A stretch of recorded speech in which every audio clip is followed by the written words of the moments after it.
Well, good evening, ladies and gentlemen. Tonight's video is going to be a quick one and prepare you for tomorrow's CPI data. Now, first things first, today, it's been a very tricky marketplace to say the least. Having a look at where we are with everything, you can see the NASDAQ took a little bit of a tumble. Bitcoin decides to make a little bit of a reversal. I hope you paid yourselves, ladies and gentlemen. Now, just to quickly put it into perspective, we projected this move to the downside. I was anticipating Bitcoin to roll over today, courtesy of the actual platinum trade setups. Where are we? Here we go. So, wanted to see Bitcoin make the reversal, and this was the setup that I shared this morning. I shared the same setup in my own positions today on Bitcoin, but I shared this to you guys earlier on. Where was it? Here we go. So we were short on Bitcoin from 121,785 down to 121,166. I got out pretty much too soon, but when you're using high leverage, that's what happens. You've got to just get your profit and get out. I copied the same trade over to Ethereum as well, and we made a nice little return right there. So just for anyone that hasn't seen this already, I did put this in the video earlier on today. Now, going over into it, we can see that Bitcoin has dropped down pretty aggressively, but it has been moving up. Naturally, we're going to be expecting a little bit of a retrace. So tonight's video is just to quickly break down a few levels and get you prepared for tomorrow's reading. Now, the market is going to be looking for the CPI data. Ideally, it needs to come in lower than 0.3%, and the year-on-year coming in lower at 2.8%. We need it to be lower, ladies and gentlemen, to justify the idea that interest rates are going to get cut. But if we do get these readings, even though, as I said earlier on today, that there is a prospect that it could reach 3.1%, that's going to be bad news for the interest rates being cut. Now, with that being said, I'm witnessing a couple of things that are happening. The euro has made a little bit of a move to the downside. And when euro's moving down, that's sort of a good thing because it means the euro, in essence, is coming down against the US dollar, which effectively tells me that investors are going to be using dollars to then start going into the stock market. You got to be careful with this move right here, ladies and gentlemen.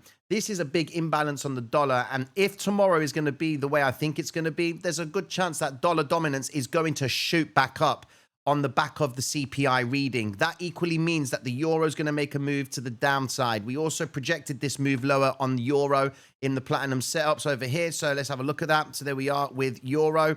Wanted to see euro take a drop, and it is being difficult trading euro to say the least, guys. We wanted to see it come towards that point of control, 1.15739, and we ended up getting the 1.15895. So we just missed it ever so slightly, but the entry was valid right there.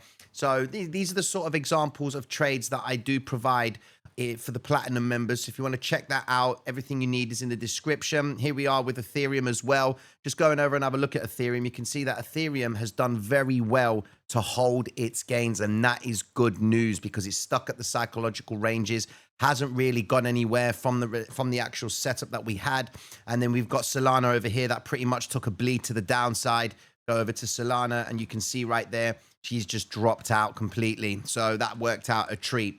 But what is it that we need to prepare ourselves for tomorrow? Okay, look, if Bitcoin is going to come back up again, you've got to refer over to the bids and the offers. Look at all these bids right here for Ethereum and look at these bids right here for Bitcoin. It's clear as day that the volume is not present right now.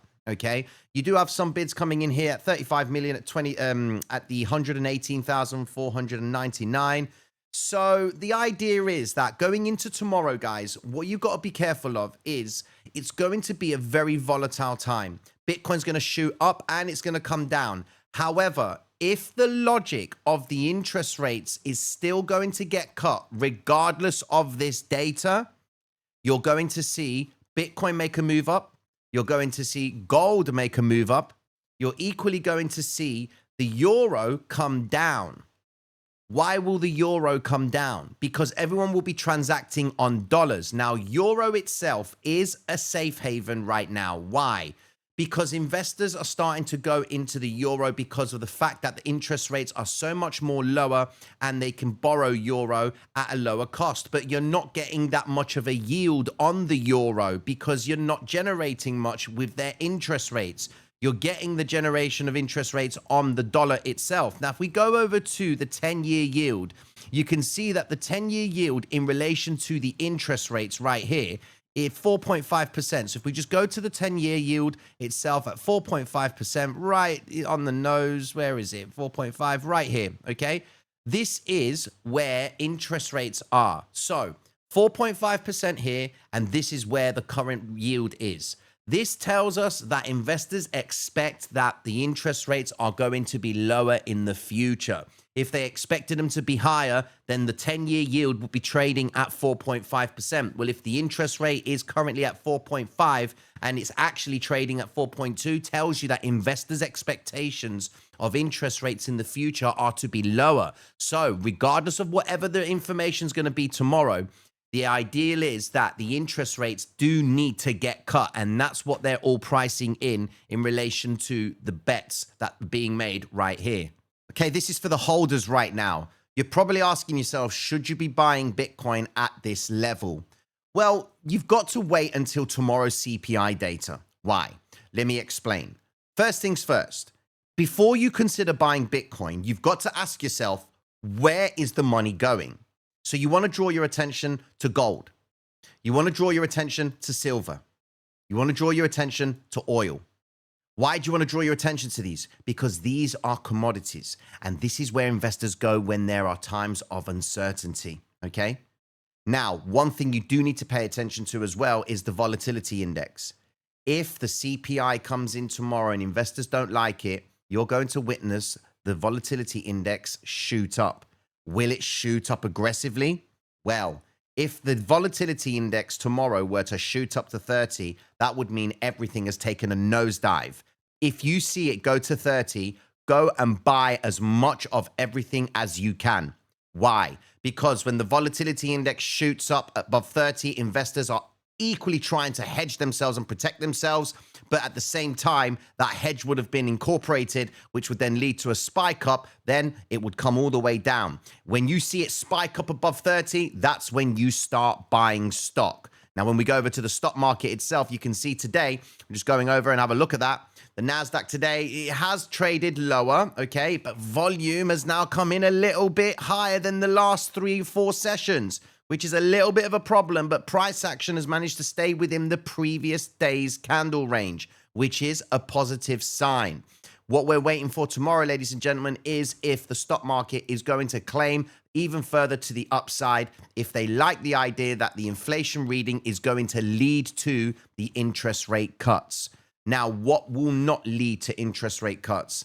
If tomorrow's reading comes in and it's above expectations, that would then pause everything. That would then shut Donald Trump up saying that inflation is low. That would then solidify Jerome Powell's logic on keeping interest rates high.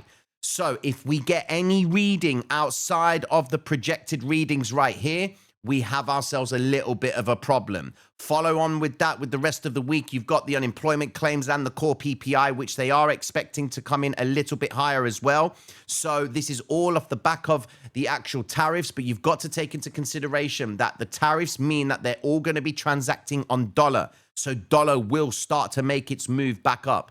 I'm going to say this. Dollar dominance is going to come back towards the 106.905 region. I do expect dollar to climb back up.